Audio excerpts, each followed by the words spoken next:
My new book is called Steve McCurry, Untold, the story behind the pictures. This is very exciting for me because it's really a very different kind of book than I've ever done before. It's a book looking at how I work, the backstory, really my process, digging into my archive and getting pictures and documents and ephemera that really I haven't looked at for, in some cases, 20 or 30 years.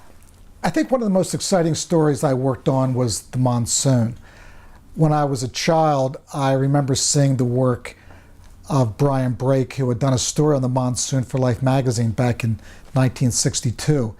And it really stuck in my imagination that at some point in my life, I wanted to go and experience that phenomenon, that incredible rain. Sort of fast forward 30 years, I found myself a photographer, and I thought back to that story of the monsoon. I thought, I really want to, in a way, reinvent that story and do it in my own way.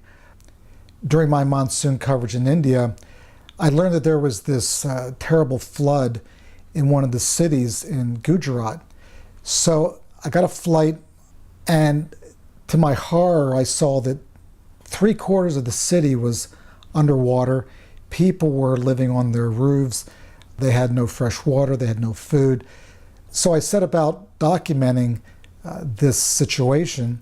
I literally spent the entire day walking around up to my waist or my chest in water, and the water was very dirty and full of dead animals. It was very disgusting, but I had to move around. In the evening, I would go back to my hotel room. My feet would be shriveled up from being wet all day, and I would carefully disinfect myself and then try and get something to eat and get up the next morning and start over again. During the monsoon in Bombay, I was in a taxi at a red light, and this mother and her child came up to my car window looking for some money. This all happened in about 7 or 8 seconds. I raised my camera. I quickly took 2 frames. I brought my camera down. The light changed, and off we went.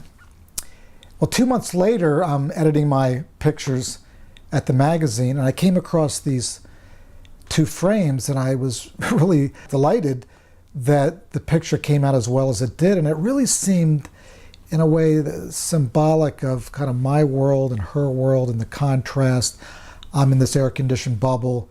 She's out there in the elements, the heat and the rain, and how these 2 worlds came together for a moment, and then suddenly we left, and we drove off, and that was the end of the story.